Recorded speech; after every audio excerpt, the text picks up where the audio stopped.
Let me do the random A random D and class. D class wheel. Spin.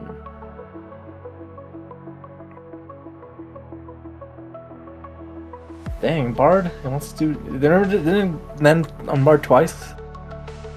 It did. Last time I did. They went on Bard again. Let me spin it again. I'm done with the bard. Bard again. You would. What the? Oh wait. What? Yeah. Bard. What the fuck? Stop giving us the Yeah. bard. Maybe the next class will be Bard actually. There you go. Unless you got your cleric. There's the cleric. Hey. You can do cleric. Cleric. D&D 5e. Oh man, the Bears are really good at preseason football. Caleb Williams is ready to go. I don't even think he played today. He did not. All right. We're recording. We're up. We're doing the cleric. We flipped the handbook. Craig is here. We're recording. Sick. All right. It's another D&D class breakdown. Adrian, are you excited? Oh yeah. What the fuck is it? We're doing cleric. I'm looking at the different domains. I have like so many fucking listed on here. Still a lot. Divine Yeah, there's- domains. Oh my god, yeah. 13. They have 13 domains. Well, there's 7 in the player's handbook alone. Knowledge, life, light, nature, tempest, trickery, and war domain, all in the player's handbook. Which doesn't include the ones I have from the source books of like Tasha's and Xanathar's. Why the fuck did clerics get so much shit? I don't know. Let me look at the wizard. Like, the wizard has a lot, but not that much. That's weird.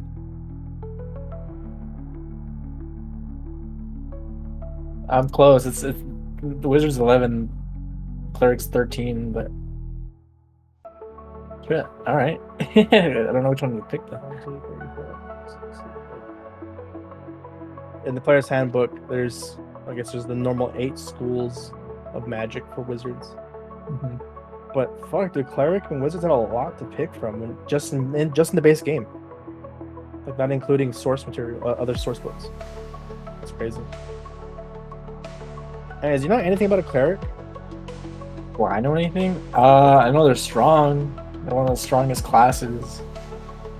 Just like they're spell wise, right? They know all their spells, but they have to prepare their spells.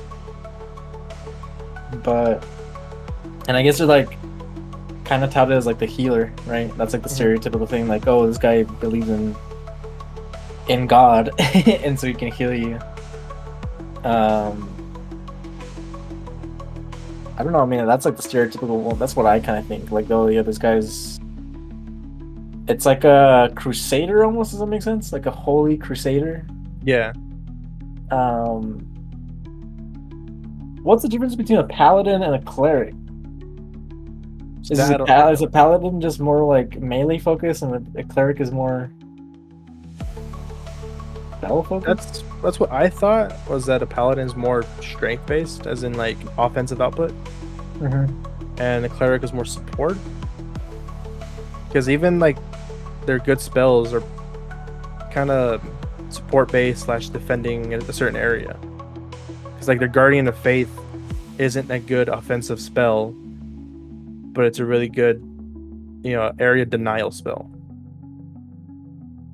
If you're guarding like a hallway or something. Like the ones that like fly around? What are you talking about?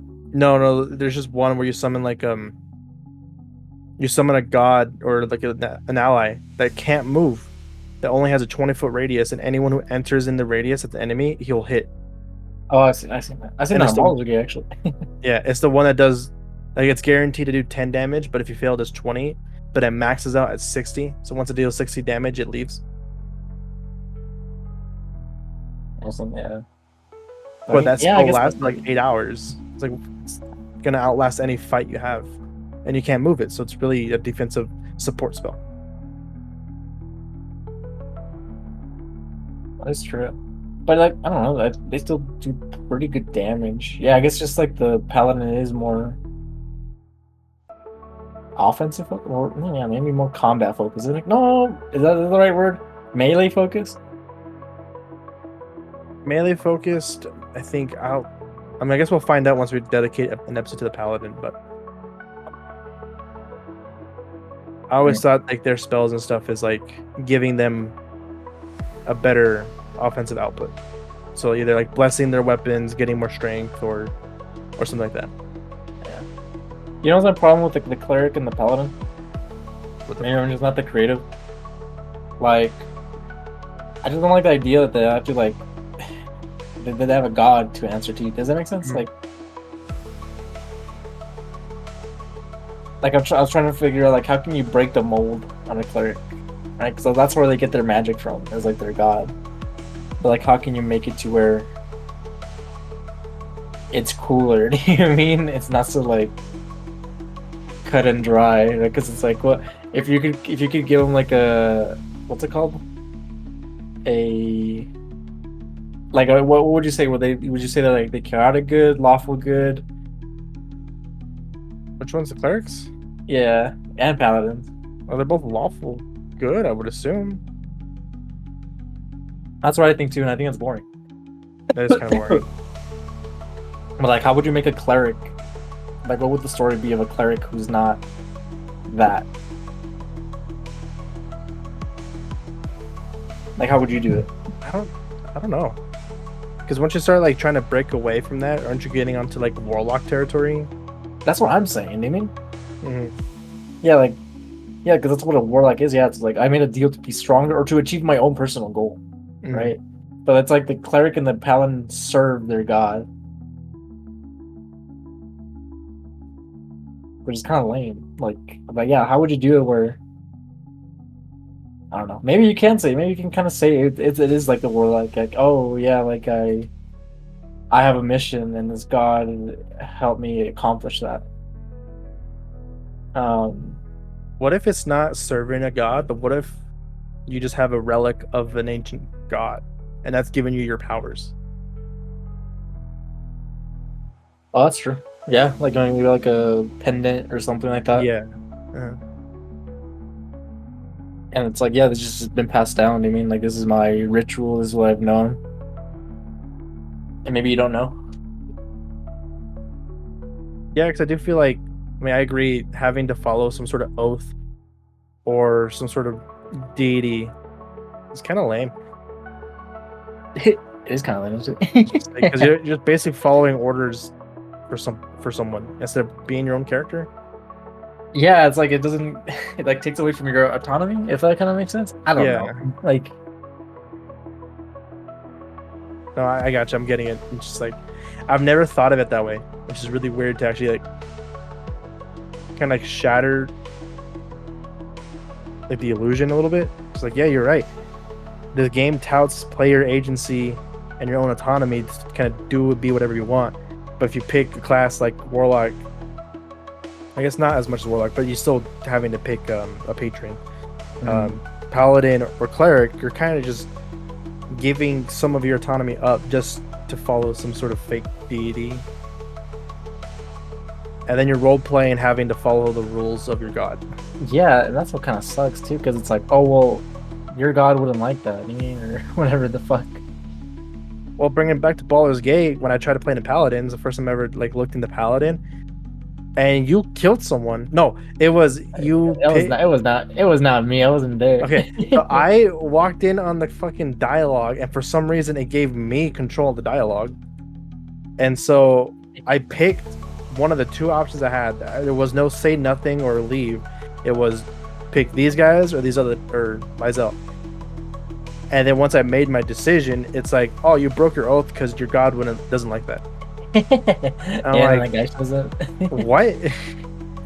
I just walked in on the conversation and my class is like ruined. I don't know if it's ruined. I don't know like how good Oathbreaker is, but that's kind of fucking lame, dude. I wonder if they fixed it in Baldur's Gate or not. Like, can you make it more obvious when I'm about to break my oath? Yeah, you should highlight it and be like, this will break Yeah. your oath. Don't pick this. Yeah. But then again, and then that kind of sucks because it's like, yeah, you're pigeonholed into like picking that one option. Do you mean it's like Mhm. I was like, well, my character wouldn't do that, but it's like, well, you kind of have to because otherwise your god will be mad.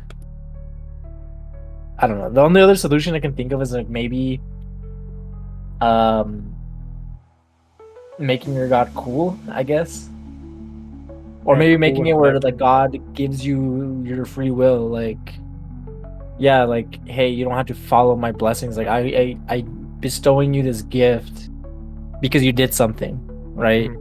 Maybe you did help my cause, and now you have these powers. So you don't necessarily have to follow my teachings because you've already shown that you've been like worthy of my um the power that I grant, right?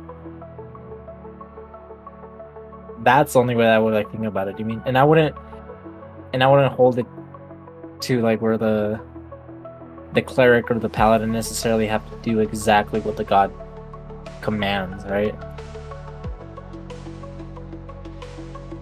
They should make it like if you can't have a god that's like kind of cool with whatever, they should make the punishments not so punishing. Like one slip up, I lost my oath. That's kind of really shitty. And then I have to pay 1,000 gold just to get it back. Yeah. That's gets really dumb. And sure, in Baldur's Gate, I guess you can get a lot of gold because we did have plenty of gold to do it at level 3 or whatever. But god damn, what the fuck am I supposed to do? Why can't they make it to where you do something against your oath, you're like, I don't know, punished for a day. You have exhaustion or something. Or you have to Something like less accomplish punishing. something, right? Like, hey, you Yeah. did this like to keep your oath or whatever, like, Mhm. and then I don't know, maybe they give you like a mission, like help at least 10 people, or they're like, or maybe like the DM gives you something like, hey, you arrive into this town, like people are sick, right? And then your god comes and talks to you like, hey, you like save these people in order to put me on your favor or some shit like that. That's only if you want to play like that. I don't think that should be like a necessity. You know what I mean? You get punished if you don't follow your oath as a. Is that in the handbook? Apparently, this turned into a paladin episode, but Well, I'm saying like both cleric and paladin. Like with cleric, there is no punishment. for paladin, there is. Paladin, if you don't follow your oath, I'm pretty sure you go down a different skill tree, don't you? Do you in D&D? Breaking your oath. A Like, paladin tries to hold their highest standard of conduct, but even the most virtuous paladin is fallible. Sometimes the right path proves too demanding, sometimes the situation calls for the lesser of two evils, and sometimes the heat of emotion causes the paladin to transgress his or her oath. A paladin who has broken a vow typically seeks absolution from a cleric who shares his or her faith from another paladin of the same order. The paladin might spend an all-night vigil in prayer as a sign of penitence, or undertake a fast or similar act of self-denial. If a paladin willfully violates his or her oath and shows no sign of repentance, the consequences can be more serious. At the DM's discretion, an impenitent, I don't know, paladin might be forced to abandon his class and adopt another. So you no longer become a paladin. You have to pick a different class. that's just flavor, right? I don't think you have to do that. I mean, I don't know. You can kind of do anything in D&D, but yeah, it's kind of stupid. You mean? And then I don't have the DM guide on Beyond, but there is an Oathbreaker section in the DM guide. And how to like play that? Yeah. So when we do the Paladin episode, I'll bring my book so that I can read off of that too. So I feel like being an Oathbreaker or having the option to be an Oathbreaker is pretty important in the Paladin. Yeah. You know, that kind of makes sense. Did you ever watch the D&D movie? Yes. So like that's what Chris Pine's character was. So he's a paladin, and then he stole that shit, right? And then he lost favor with his god, but then he turned into like a bard. so he changed classes like that. Um, but he still had a favor, did he? Isn't like the what? Because they met the other paladin, Yeah, and then what the fuck did he tell him? He's like, no, you're still, like you're still one of us essentially. yeah, Like you still have standing, I guess. yeah. I mean, he did just stop being a paladin though, so that is an option. So it's kind of cool how the paladin has like an out. Yeah, right. If you just get bored of being a paladin, it's like, all right, I'm gonna break my oath, and I refuse to be an oath breaker. So let me just change classes real quick. That was easy. Yeah.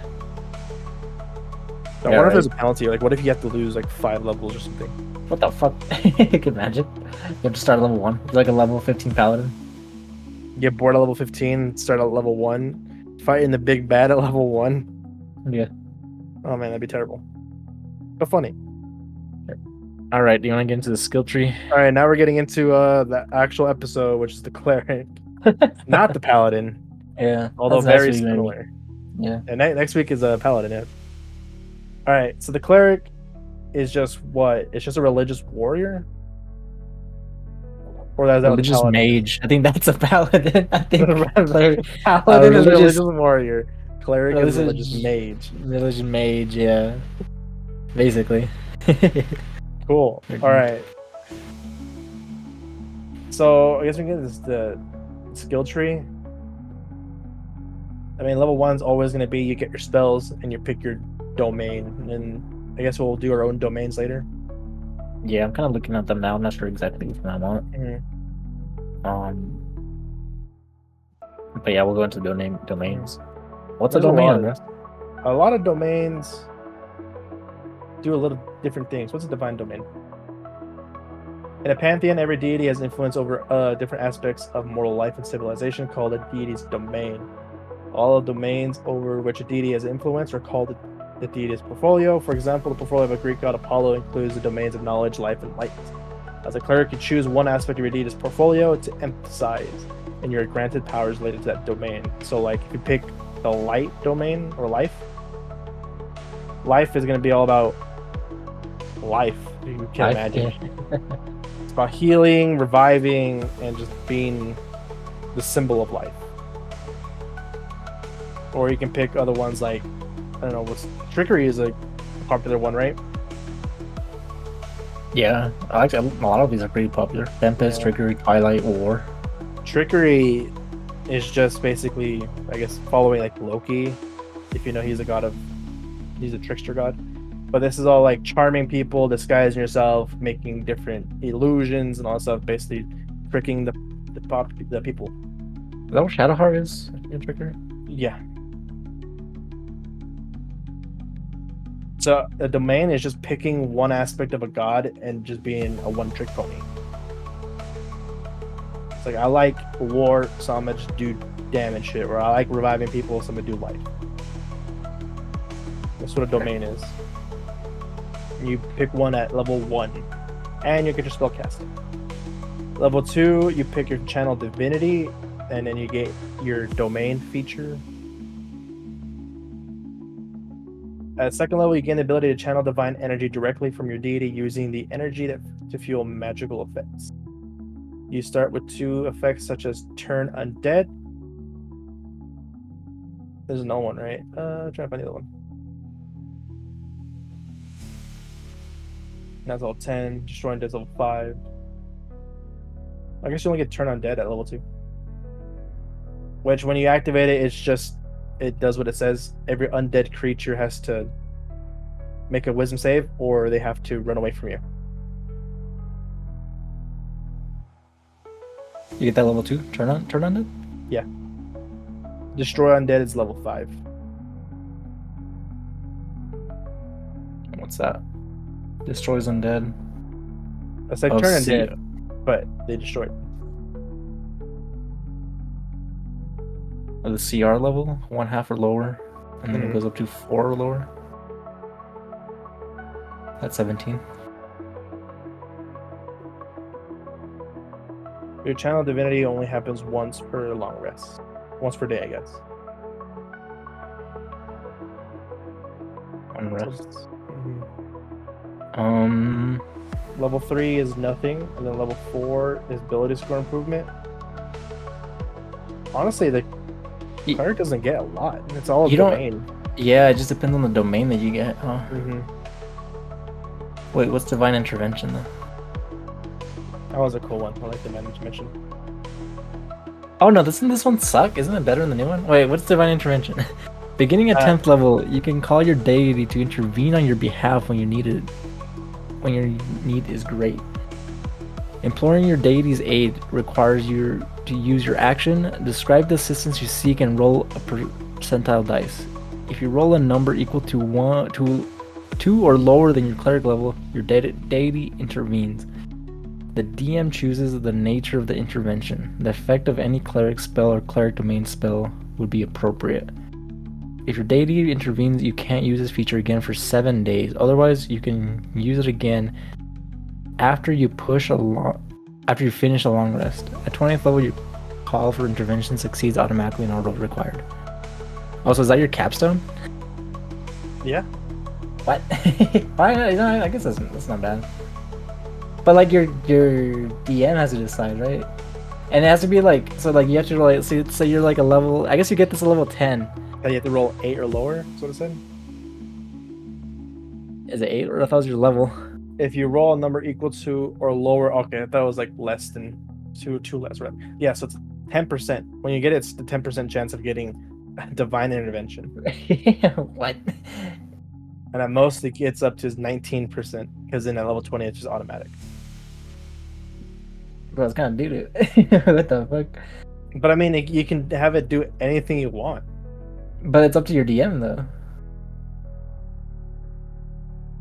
Would Yeah, you but roll it? Would you roll it like, oh fuck, like we're about to fucking die here. Let me fucking call my god, and I want him to kill the guys that we're fucking dealing with. Would you allow that? It depends on what kind of cleric you are. Oh, you think? Because if you're a life cleric, then no. Because I feel like the god that you're praying to wouldn't fight, because they're all about life. So they would heal you instead of killing the enemies. But if you're a war cleric praying to the god of war to smite everything around you, and then you should be able to have that happen. Like, as a DM, you should grant this 10% chance to happen. So I guess so. That's what we'd say. How would you? What's order to me? How would you describe that? What's order? I don't have it in the player's handbook. That's not there. Oh, what book is it? I can look it up. Does it tell you? Shit. The order domain represents discipline as well as devotion to laws that govern a society, an institution, or a philosophy. Clerics of order meditate on logic and justice as they serve their gods, examples of which appear in the order deities table.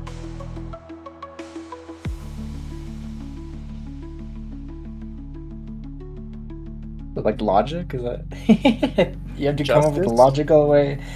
Hey, if you get divine intervention and you need like help killing enemies, then you have to become a lawyer and present your case on why these guys are guilty.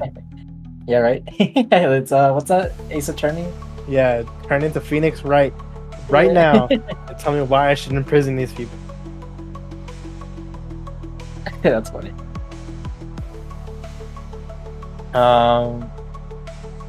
Yeah, I mean, I guess I don't know. It just leaves a lot of interpretation, right? Yeah. Is there any different in the new handbook? I think the new handbook you can cast any spell.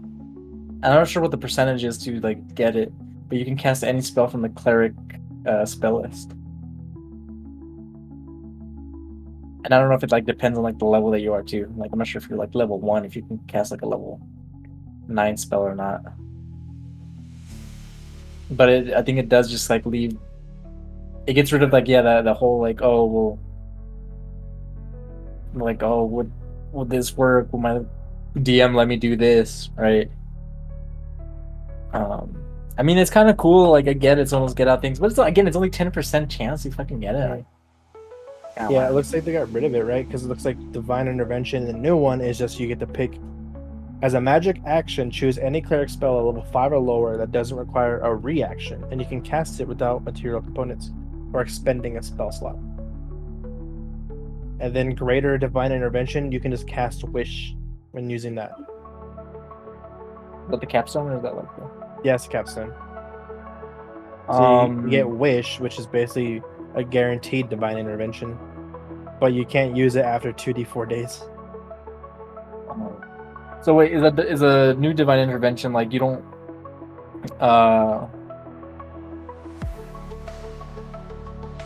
what the fuck was I saying? Like, so like this one,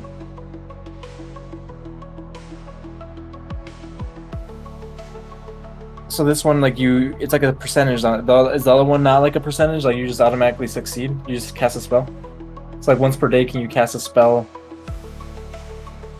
a 5th or lower? Or do you still have to roll like the percentile? No, there's no percentile. Oh, so you just do it? I think it's better. It looks like it, yeah. Yeah, because you're actually able to use it more, do you mean? Which is the reason they put on here. They're saying the reasons, or I guess because it required the use of percentile die, the odds of it actually working were fairly slim. And when it did, it was a bit too vague, yeah. See, and then like that too, it's like, well, fuck, dude. Like, I don't know what kind of fights we're gonna get into. It's like, do I want to save my Divine Intervention? Do you mean? Like, or what if you use it every day? Yeah. But it mundane shit. That's what I'm saying. Like, it's like, yeah, go ahead. It's just like, yeah, should I save it or should I just be more liberal with it? Even like, what's like the best course of action? Well, given it's a 7-day cooldown, I feel like you should be using it every day. It's just like once per night, you know, when you kiss the homies goodnight and you're going to bed, you just do a little Divine Intervention and you pray for something that's going to be useful long term. So instead of saving it for like a dire situation, it's like, okay, well, let me pray to the magic god to give my wizard an extra 7th level spell slot. Or would you allow that? I would, as a DM. That seems strong enough. But I guess if it's a 10% chance, it's a 10% chance. I use it after. But that's kind of like what the feature is meant to be. It's kind of meant to. I mean, you're essentially asking the DM to break the rules a little bit. That's what the feature is. You're asking a god to intervene. No, you're asking the DM, hey, can I do this one thing I've always wanted to do? That's what the feature is. So why not just, as a DM, why not let them use it? That just doesn't make any sense to have to punish them or at least limit what the feature does. That is true. You know what? That is interesting, though. They should get the option in the new handbook. You can do either or. Do you mean? Like, you can cast the spells, but if you want to, like, maybe you still have like the percent chance to do something crazy, and then it's still on the 7-day cooldown, right? Is it too strong if you do both? I don't think so. I don't think so either. So yeah, that should be the option. Or yeah, you can choose both. We're level 9, right? So this guy doesn't even have it yet. No, he doesn't. You think he'd use it? How do you think he would use it? Would he save it? He would save it. I think so too. Yeah, but you're right. I think it is worth trying to use it like again, like maybe every day, like at night, or maybe like I don't know. Oh, you need a boat or some shit like that. Hey, can you send us like a boat or some shit like that? I'm definitely like once this comes out and all our character sheets, I'm assuming are gonna get updated with the new player's handbook.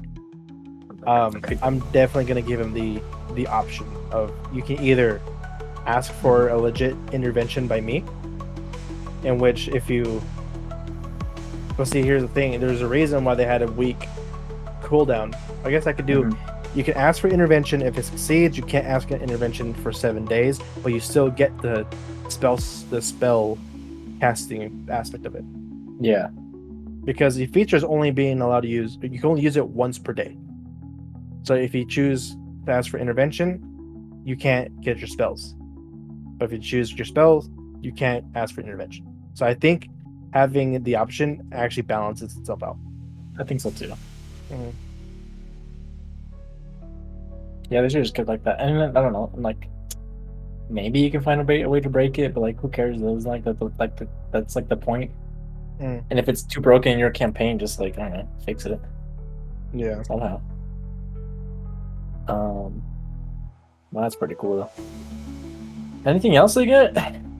Honestly, everything they get is from their domain. Yeah. Like So looking just- at this table, it's legit a bunch of domain features, nothing, ability score, and then divine intervention. Cool. So I guess we're picking the domain already. That's pretty fast, you know. It's pretty fast. We could probably put the paladin in here too. Who knows?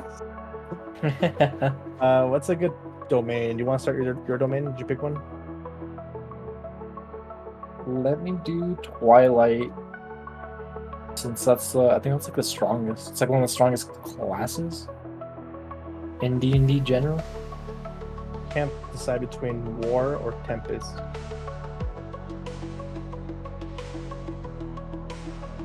Yeah, I think they're both good too, right? That's what I've always seen. Like Tempest is the. I mean, we said it earlier, but honestly, there is like no bad domain. It seems like I feel like I hear a lot of good things about every single domain. I hear the trickery domain is popular. Tempest is really good. The life domain is really good. A lot of people play light domain as well. I haven't heard much of the war domain, but no one hates it. Order? That's the one I haven't really heard of. Order domain? Like, what do you? Like, I don't know what that does. All right, I'll go Twilight domain. Give you some time to think. Twilight domain. The Twilight transition from light into darkness often brings calm and even joy as the day's labors end and the hours of rest begin. The darkness can also bring terrors, but the gods of Twilight guard against the horrors of the night. Holy shit. Clerics serve these deities, examples of which appear on the Twilight deities table, bring comfort to those who seek rest and protection, and protect them by venturing into encroaching darkness to ensure that dark is a comfort, not a terror. And then deities, they have like Bolderay, and Pantheon is Eberron, Celestian, Dolara, Helm. That's what Hebron has, right? He has Helm. Yep, he's Helm. Ilmater? Is that what it is? Are you talking about Mish- Co-Mater? Termater, Mishakal, Saloon, Yandala. The fuck? And these are just made up words. They mean nothing to me. All right, domain spells. At first level, you gain domain spells at the cleric levels listed in the Twilight domain spell table. See the divine domain class feature and how the spell works. So at first, for the Twilight domain spells, at first level you get Fairy Fire, is pretty good. Sleep, that's pretty good. At third level you get Moonbeam and Sea Invisibility. I mean, that's pretty fucking good. At fifth you get Aura of Vitality and Leomund's Tiny Hut. Aura of Vitality, healing energy radiates from you in an aura of within 30-foot radius until the spell ends. The aura moves with you, centered on you. You can use a bonus action to cause one creature in the aura, including you, to regain 2d6 hit points. What the fuck? And it lasts for a minute. So you just have an aura around you that heals people? Yep. Wait, you don't have to concentrate on this either? No. Oh yeah, you do. Concentration? Yeah. I think so, right? Is that what the little C means? It's concentration. Okay, but that's still pretty good though, do you mean? That's pretty good. Alright.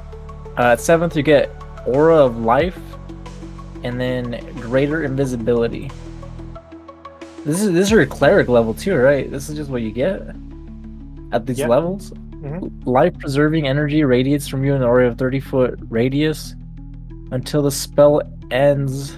The aura moves with you, centered on you, so it's the same thing. Each non-hostile creature in the aura, including you, has resistance to necrotic damage, and its hit point maximum can be reduced. In addition, the non-hostile living creature regains 1 hit point when it starts to turn its turn in the aura with 0 hit points. So it's just kind of just like bringing people back from the dead, is that what it is?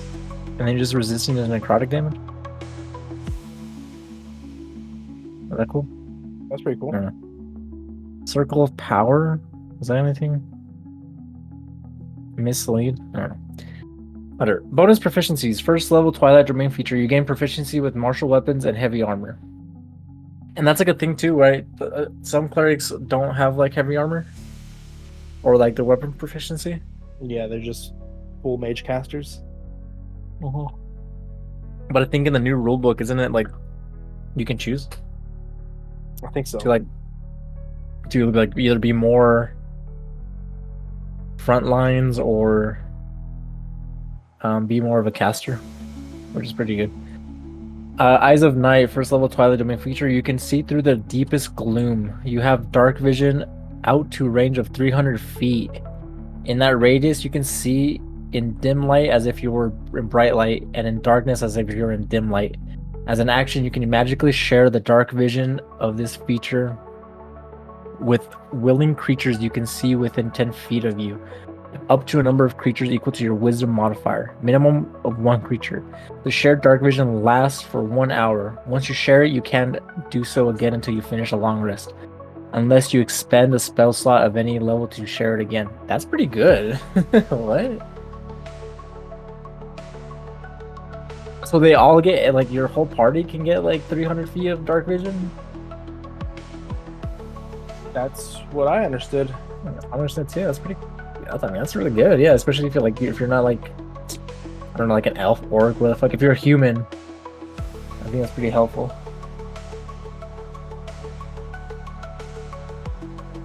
All right. Vigilant Blessing, first level Twilight Domain feature. The night has taught you to be vigilant. As an action, you give 1 creature you touch, including possibly yourself, advantage on the next initiative roll the creatures make. This benefit ends immediately after the roll, or if you use this feature again. That was pretty good too. That was really good. Channel Divinity, Twilight Sanctuary, second level Twilight Domain feature.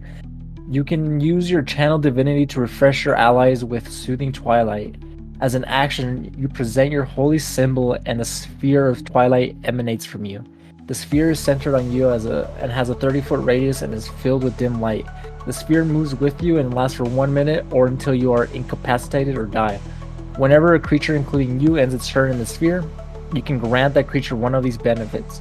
You grant a temporary hit point equal to 1d6 plus your cleric level. You end 1 effect on it, causing it to be charmed or frightened.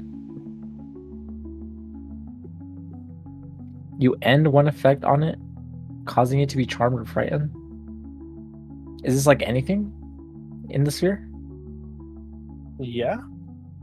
So like enemies too? Mm-hmm. A 30-foot radius? Is that what the fuck? That's 30-foot radius.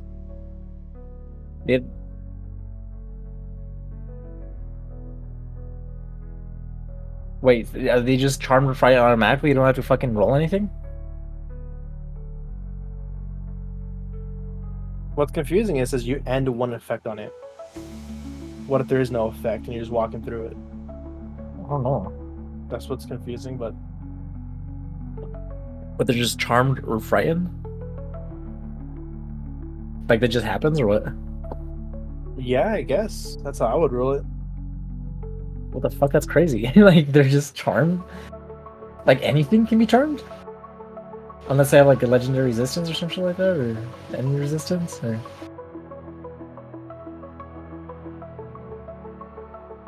I don't know, some of these are like, they seem pretty strong, but it's like, yeah, how do you argue against it? Alright, Steps of Night. Real quick, the charmed, it's only charmed for you. So like, if all your allies went into this like sanctuary, and a creature goes in and becomes charmed, they won't attack you, but they'll still attack all your friends. Oh, okay. I mean, pretty good still, though. He's just leaves you open to doing other things. Same thing with frightened. It just can't move closer to you, but it can still attack anything else. It just kind of keeps you safe, and it heals other people, but that's it. That's pretty good though. But you can move with some of these like the other spell, like the one that heals. So you can move Mhm. around the battlefield, and then like it's frightened of you, but you're healing your team while walking around and scaring this thing or whatever the fuck. Steps of Night, 6th level. You can draw on a mystical power of night to rise into the air. As a bonus action, when you're in dim light or darkness, you magically give yourself a flying speed equal to your walking speed for 1 minute. What the fuck? You just fly? You just fly. What the fuck? You can use this bonus action as a number of times equal to your proficiency bonus and regain your all expended uses when you finish a long rest. What the heck? Only in darkness, right? Or dim light. Dim light or darkness. I mean, that's still pretty good though. So even it's like at night, you just fly. Like if you're in a dark building too, I guess, right? Mm-hmm. And yeah, that's been pretty good. What the heck? Divine Strike, 8th level Twilight Domain feature. You gain the ability to infuse your weapon strikes with divine energy. Once on each of your turns, when you hit a creature with a weapon attack, you can cause attack to deal an extra 1d8 radiant damage. When you reach 14th level, the extra damage becomes a 2d8. So you just do more damage, right? Mm-hmm. On any weapon? Any weapon, Yeah, with a weapon attack. So it can be like a bow or whatever the fuck. Yep. And it's pretty good too. Twilight Shroud, 17th level Twilight Domain feature. The Twilight that you summon offers a protective embrace. You and your allies have half cover while in the sphere created by your Twilight Sanctuary. Oh, so you just fucking you create like a bubble around and you have half cover. Yep. Wait, what's the radius though? Is it the 30 feet? Is it The Twilight Shroud? Sanctuary? Yeah, Twilight Sanctuary. Is that like the same? Yeah, it's just Twilight Sanctuary, so it's a 30-foot radius. 30-foot radius? Mm. Yeah, so you're just like the protector, do you mean? Like, okay, come into my fucking sphere, come into my radius, and I'll heal you. And in addition, you also have cover. You can see in the dark too, you know what I mean? So it's like, you kind of want to play around your cleric. Yeah, which, I mean, it's pretty good. Like, I feel like they're like they'd probably be like the center stone of any like, combat, you mean? Like, just be around your cleric, and if you're not, if you're in trouble, just come back into the sphere.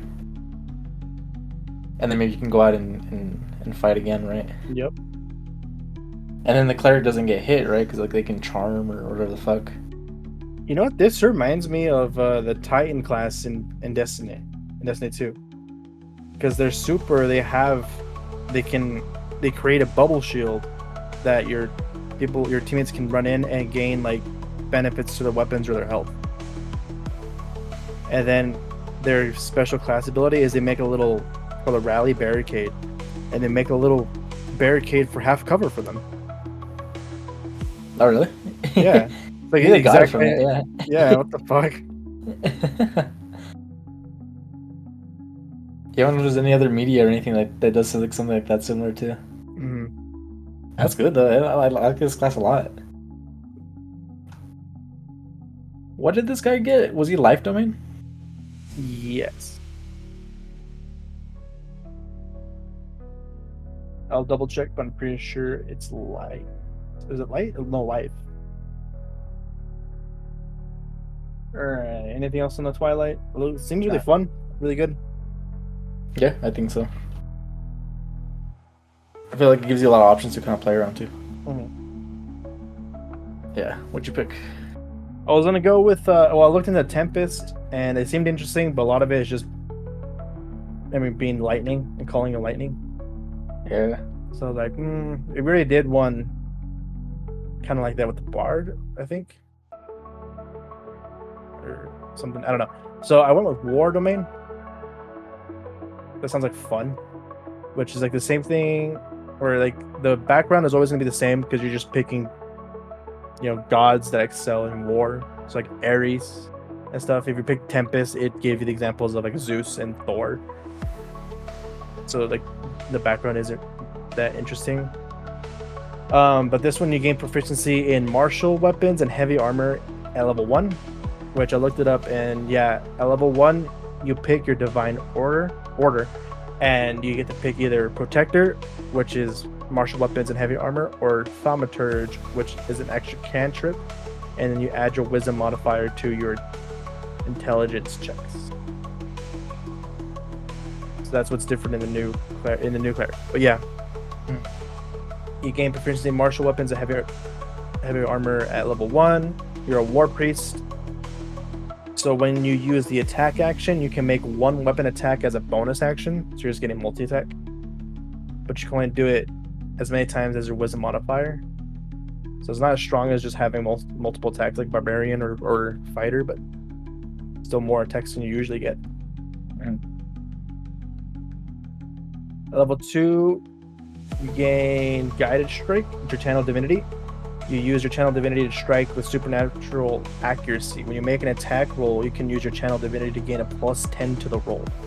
You make this choice after you see the roll, but before the result is announced. Damn, +10 to the roll. That's crazy. That's pretty good. At level 1, you also gain divine favor, which your prayer empowers you with divine radiance. So you deal an extra 1d4 radiant damage on a hit. And then Shield of Faith, which increases your AC by 2. So you gain 2 spells. Both concentrations, you have to pick one or the other, whether you're going to be offensive or defensive, but that's pretty good. Level 3, you gain Magic Weapon.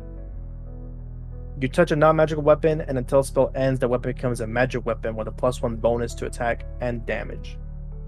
And then if you're able to cast this at higher levels, you increase it by +2 to +3, depending on the level you use. And then Spiritual Weapon, you also get at level 3, which is a floating spectral weapon with a range that lasts for the duration, or within range that lasts for duration, or until you cast a spell again. And it's just its own weapon on the battlefield that moves around and you can attack. And it deals 1d8 plus your spellcasting modifier. And then as a bonus action, you can move it up to 20 feet and keep attacking. But yeah, it's slower, but once you cast it, you basically have another half a character on the entity on the field. Yeah. At 5th level, you gain Crusader's Mantle, which within 30-foot radius of you, you have an aura, and then while within the aura, each non-hostile creature, including you, deals an extra 1d4 radiant damage when it hits with a weapon attack. That's pretty good. So again, if you're being, I mean, this could work both ways too. If you're like in the back, allowing your ranged weapon fighters, like your ranger, your rogue, or even a fighter that's ranged, you just give them additional 1d4 radiant damage. Or if you all charge and you're all fighting close range, you're still able to give them 1d4 radiant damage, which is pretty good. Spirit Guardians, I think this is the one you were thinking of when I said Guardian of Faith. Yeah. You call forth spirits to protect you. They fly, they flit around you to a distance of 15 feet for the duration. If you're good or neutral, their spectral form appears angelic or fey. If you're evil, they appear fiendish. That's funny. When you cast it, you can designate any number of creatures you can see to be unaffected by it. And an affected creature's speed is halved within the area. And when they enter the area for the first time, or they start their turn on it, or in the area range, they must make a wisdom saving throw. And if they fail, they take 3d8 radiant damage. If they're good or evil or neutral, and 3d8 necrotic damage if they are evil.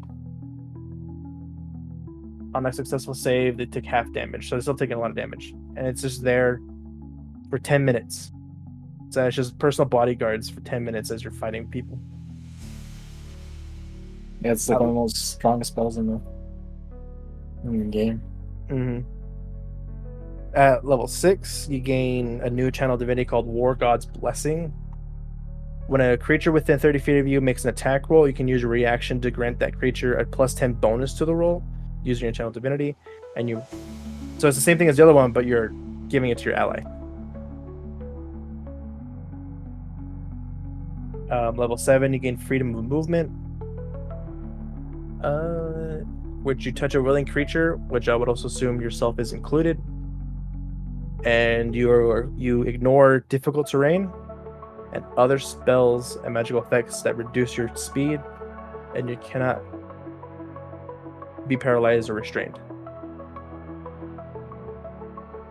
You can spend 5 feet of movement to automatically escape from non-magical restraints, such as manacles or a creature that has it grappled. That's pretty good. Also, you can move freely underwater. Oh, you're not slowed or anything? Nope. On being underwater imposes no penalties on the movement or attacks. You also gain Stone Skin at the 7th level. You have resistance to non-magical bludgeoning, piercing, or slashing damage. Divine Strike at 8th level. You gain the ability to infuse your weapon strikes with divine energy once on each of your turns. When you hit a creature with a weapon attack, you can cause the attack to deal an extra 1d8 damage of the same type dealt by the weapon to the target. And then again, at 14th level, it increases to 2d8. Then you're just dealing a lot more damage naturally. It's not even like a spell or like once per day. It's just anytime you deal damage with your weapon, you deal extra damage. Do 1d8, yeah. You also gain at 9th level Flame Strike, which is a vertical column of divine fire.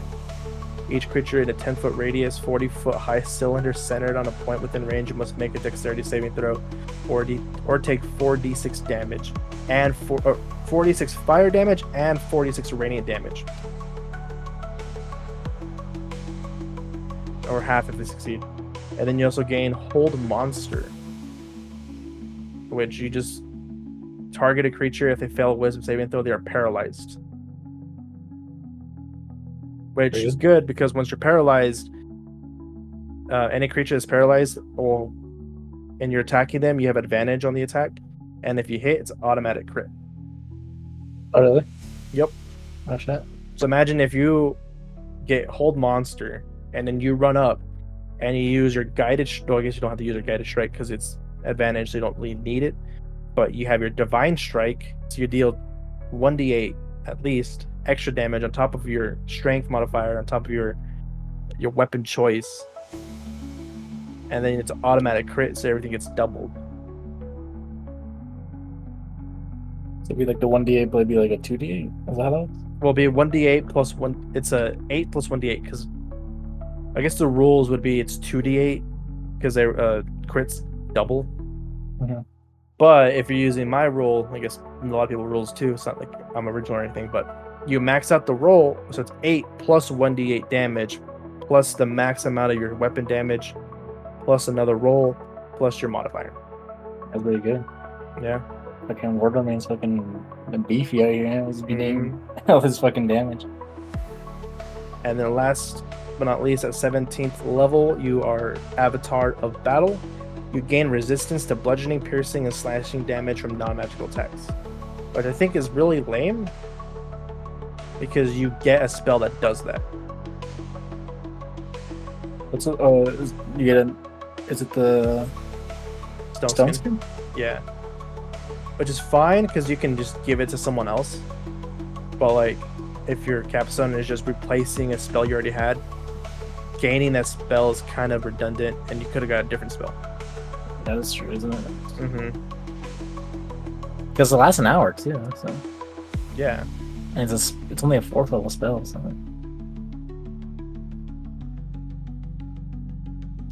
I don't know. This should looks give like a you lot more of fun. resistances. Yeah, it should be like magical resistances. Yeah, including it. Yeah. Mm-hmm. I don't know. Yeah, this seems a lot of fun because you're more melee focused, and then a lot of your spells are just either increasing your defense or increasing your offense. Like in your team, right? Like your allies. Yeah. but it's not like healing or anything. So you're just like, we're gonna hit things hard and hopefully we'll live, which I think is a fun way to play it. Because I feel like if you do the war domain and you're following like Ares and shit and the gods of war, there's not a lot of things you can do to Piss like if him this off, is a bro. paladin, you wouldn't piss him off. Yeah. So I think this is like the best domain to not go down the stereotypical following what your god says to the T. Yeah, right. Unless someone plays it's like, oh, I have to fucking start war, or Yeah. which would be that'd be shit. Like what? Mm-hmm. They You use an have excuse to be to. a murder hobo. That fucking dumb. Yeah. I don't know. That seems like a lot of fun, but honestly, a lot of the cleric domains seem fun too. Like, I know, like I didn't want to go down Tempest because it just seemed like it was a lot of lightning stuff. It still seems fun. Like a lot of it is interesting, and I could try to think of different ways to use it, and it seems, and I really want to do it. So you can't go wrong with any of these domains, honestly. Yeah, I mean, they all seem pretty good. I'm just interested with the other ones. Maybe I'll research cleric in the different classes on my own time and see what they all do. Yeah. Yeah, that's one I heard the most about was Twilight. I don't know. I wonder which one is the best one. Because yeah, War's pretty good. Like, yeah, so you're doing a lot of damage, and you still get healing spells, right? As your normal cleric. Yeah, you still get stuff from your normal cleric, not as like, in high level healing. So it's like just like bare minimum. It seems like, but I don't know, it still seems like you have enough. Yeah. This is like the cleric, like, oh yeah, we need like a healer, but I also want to do some damage. So it's like, it's not like the most important thing that we have a healer, but I can still heal and fucking do good on the battlefield. Maybe. You're not gonna pick this one, you mean? I should have. Yeah, this is the one that seems like, hey, you can still do damage and you can heal with whatever spells you have. Because this one it seems more of a focus on your weapons. Because there are often times where it's like, oh shit, like I don't know what spells you can cast, or if you're just gonna use your glaive or whatever to. Or like when you're down to your last spell slot, you don't want to use it, or you're just completely out of magic, and you're forced to use your mace. You at least have proficiency in it, and at this point, because you guys are level 9, I think, you're already doing an extra 1d8 damage from that divine strike. Yeah. But at the very least, you are very useful, even out of spells. On top of that, you have heavy armor too, and clerics tend to be high AC, so you just turn into the tank. Tank, yeah, basically. Does light get heavy armor too? Light domain? No, that one's bonus cantrip. Or life domain? Life domain is also no. It's just heavy armor. It's not no weapons, but just heavy armor. Oh, but wait, war? You get martial weapons? Yeah. Oh, yeah. Probably should have. That seems like the good way to go. No. I wonder how this is gonna work because he's a light cleric, and light domain, you gain the extra cantrip. I wonder if you'll switch, because in the new updated version you can pick, no matter what domain you pick, you can either be martial weapons and heavy armor or the extra cantrip. So I wonder which one he will pick if he has the option. I'm not so sure. I would go heavy armor. He could go into protector, which is the martial weapons and heavy armor now. I guess after this comes out.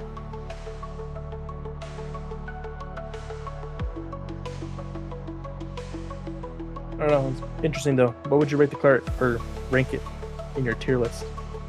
Yeah, I mean, I don't know too much about it, but I don't know about S, but definitely like A. A for sure. And it could be S. I just don't know exactly like so like the different classes, subclasses, or even like builds. Yeah. Or even like the spell list. Like I can I'd have to familiarize myself with like the actual spell list. That's probably like one of the biggest features.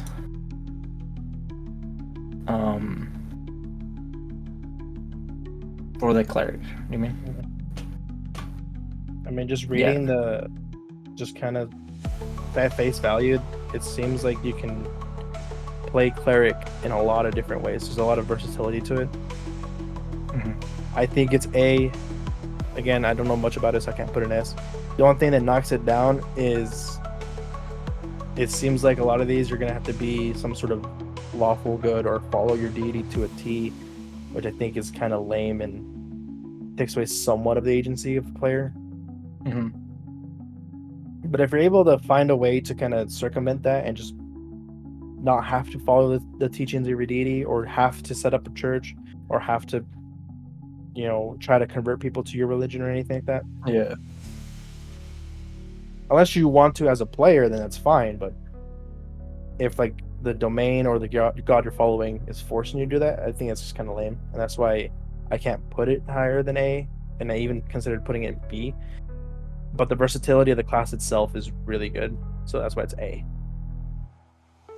I think so too. Yeah, you just have to figure out a way to, I don't know, make it play with however you want. Yeah, because I don't want to play a class where it's like, yeah, I have to listen to my god. I like the thing you said. It's like, yeah, maybe you have an artifact, right? Maybe you're blessed. Maybe it's like your lineage is blessed. Like maybe your ancestor was a cleric and they did so good that now your whole lineage is blessed or some shit like that. Yeah. And so the god almost has to, like, maybe he made a deal, kind of like a warlock. You mean like, yeah, like you're good, and so the rest of your family will be good, but maybe you're actually kind of like a shithead. You mean? Or you did something like you did something like heroic or some shit like that, or that helped like the patron early in your life, and now you're bestowed with like the gift of like their power. I don't know. You can probably come up with something. Yeah. Just anything that doesn't require your god to tell you to spread his word. Yeah. I mean, yeah, like you said, it could just be anything. Maybe it's just a deal. Maybe your ancestor saved him, so now he's like, this is a nice guy, I'm just gonna give you guys powers. You don't even have to follow me or pray to me. Just here are my divine powers, just because you did me a favor 1,000 years ago. I wonder if you could even like say like you're half, almost like a demigod. Like, oh yeah, my dad is the like you're Jesus Christ or something, right? Like my dad is God. Yeah, and the son of Ares. That's why I'm a war domain cleric. Hey Alex, what are the fucking kids called in Percy Jackson? The bastards of the half-bloods? You're a half-blood. Yeah, maybe you're just a bastard kid. And then that's why you have the yeah, and that's why you have these powers. And then maybe it's like it can be taken away from you because it's in your blood. I mean, unless like there's like a ritual or something that your parent does, your godparent, your literal godparent, I mean, does something that takes away from you. Yeah, shoot. Even if like taking that into account, I feel like as a DM you can introduce clerics that do follow the god and do spread his word, and they just see you being a little asshole in his name because you have his powers. And so they turn on you. So then one of the plots of the campaign is just like defending yourself against your own godparents following. The followers? Yeah, right? Yeah. That'd be pretty good. Yeah, like they're like heretics, right? Like they're fucking obsessed, but you're like, no, I mean, that's just my dad, it's whatever. Yeah, I hate him, but I mean, he's still my dad. Yeah, like I don't follow in the family business. I don't know. Well, we can end it there. That was a good recap of the cleric. Highly recommend. Probably one of the best classes so far that we've covered. What are the classes we have? What we have left? Well, next, Barbarian? Do we put B? Do we put it? I think we put B, right? yeah, we put B. Barbarian B. B for Barbarian, not the movie. Sorcerer, we put A. Yeah.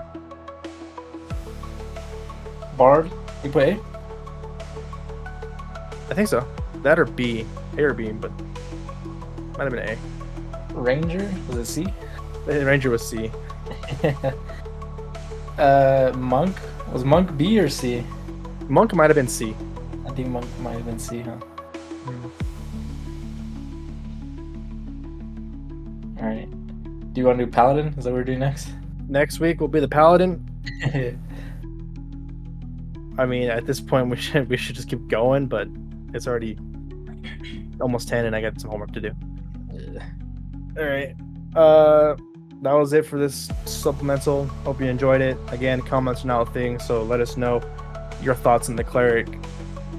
And until next time. Let us know how you would, like maybe those who don't actually play D&D, like how would you play like someone with a... Yeah, give us your outside, I guess this is for Diego. Since you don't play D&D, give us your outside looking in idea of how you play these classes. Like how would you make a character? Yeah, like, oh yeah, like you're saying your DM, like you have to play a cleric. How would you play them, right? Like how would you create a character? Like, are they an asshole? Do they follow their god, right? Like, what's their alignment, right? Like, are they good, evil? Yeah, I feel like if you have to pick the light or life cleric, which typically stereotypically is like lawful good, almost neutral good, would you go down that path, or would you try to be an asshole reviving whoever you can? Yeah, right. Are you just like a mercenary or a healer for hire? I've never seen that. Just a life cleric that's like, I'm not just healing my party. Even if the villains pay me in the middle of a fight, I'll heal them. Yeah, right. I do this for my own game. That'd be interesting.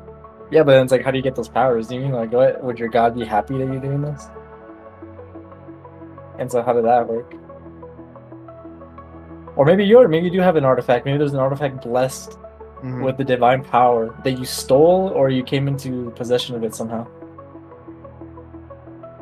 Or maybe you want to get rid of it. Right? I like more talking more about it. I feel like there are ways to play around that fucking praying to your god. Cool. But yeah, comment. Does Diego listen to these or no? I think so. I'll ask him tomorrow because I uploaded the Ranger, but because we have no service at work, he wasn't able to listen today. So hopefully he'll listen to it tonight or tomorrow when I go back to work. I'll ask him. Yeah, so I wonder if he finds these interesting or not. But speaking of Diego, until next time, fuck you, Diego. Yeah, fuck you, Diego.